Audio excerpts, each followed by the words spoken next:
In the previous lesson, we did some very, very basic fills on my rooster, at least my interpretation as a city folk person of a rooster, and colored it in ways that no rooster would ever be colored. It's time to give equal time to the stroke.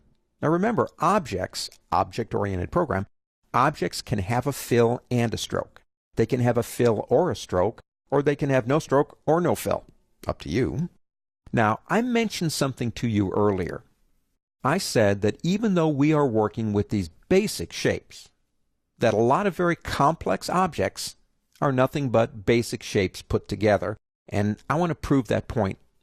So let's go up to the ellipse tool. Let's start with this one. Come over here and draw me an ellipse, something, say, about like that. And I'm going to use my arrow keys, move that down just a little bit. I like using those arrow keys. That makes life easier. Now, we're getting ahead of ourselves in a couple of areas because we will talk more about this stuff later, but I want you to go to the pen tool up here. Now, what it does is basically takes smooth paths and converts them to straight, or vice versa.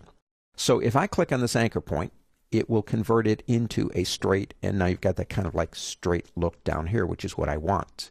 Go up here and select the direct selection tool. Now, what you do is you make a little marquee right around that piece right there. So that's the only thing that's selected.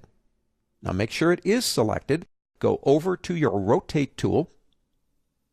Come to the top of the shape right about there and hold the Alt key down. That's the Option key on a Mac. And you'll get the rotate dialog box. 15 is a number that's divisible into 360. I don't care what you use, but make sure it's divisible exactly into 360. 15 is going to be fine. I'll then come down here and click copy and watch what happens. Because remember, that's the only thing that's selected. That's exactly what I want. Now, what's next? Don't do anything. Don't touch anything until you do this. Hold down the Control key, Command key on a Mac, Control in Windows, and press D. Check it out. The sun has got its hat on. Okay, it came all the way around again because we had a number divisible by 360. Pick up your regular selection tool and go ahead and get rid of the original. We don't need it anymore. It's out of here. Now we're not done. Pick up your ellipse tool again, and I need to find the center and draw out a circle from center to cover those up. How do I do that? Well, I could eyeball it, make sure it's the right size, and move it if I need to, but I'll tell you what. I'm going to press Command, and that's Control in Windows, Command on a Mac, U. Now that's a shortcut for turning on smart guides. You may already have them on.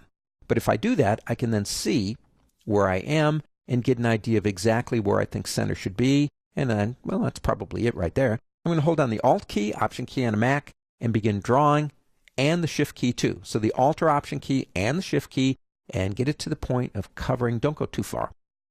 Say right about there. Let's see what happens if we stop right there.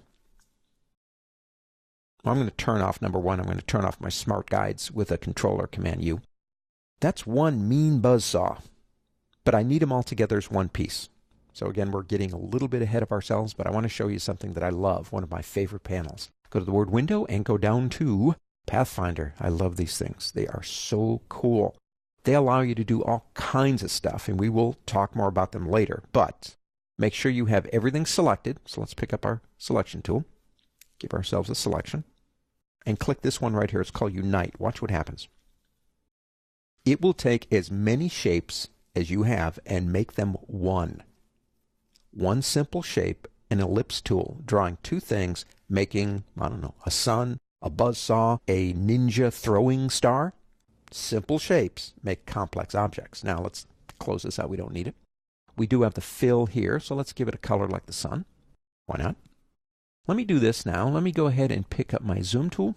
And let's zoom in on an area. That's probably more than what we need. I'll use the shortcuts. Remember what they are.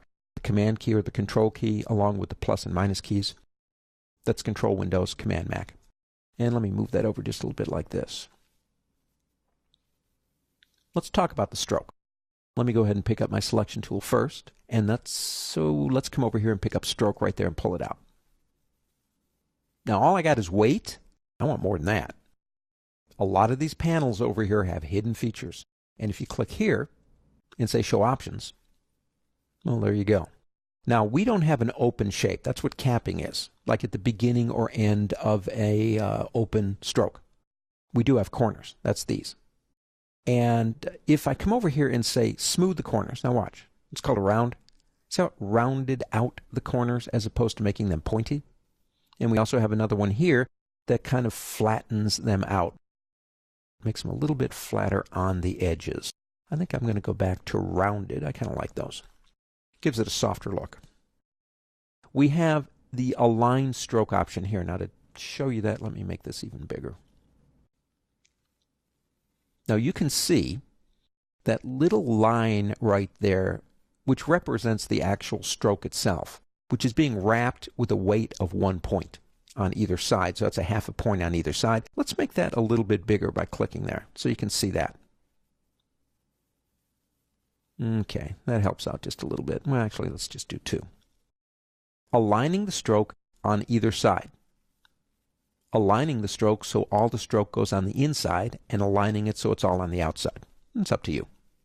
Now, we played with this a little bit earlier on dash lines. If you want a sun with dash lines, go ahead and go for it. Let me go ahead and double-click on the Zoom tool to get us down to a more acceptable size. Now, let me pick up, say, this right here, and draw a line segment. If I hold the Shift key, it's nice and straight. So, yes, if you want a dashed line, you can do that. This is the dash in the gap, and you can have up to 3 complete sets of dashes and gaps. Make it look like Morse code if you want to. We do have arrowheads if you want to use those.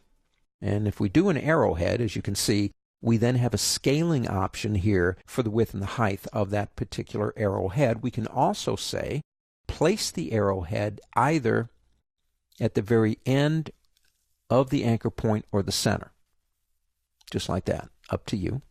And you do have a profile here to change the way the stroke looks. But let me show you something else real quick. Let's take that off dash line for a second.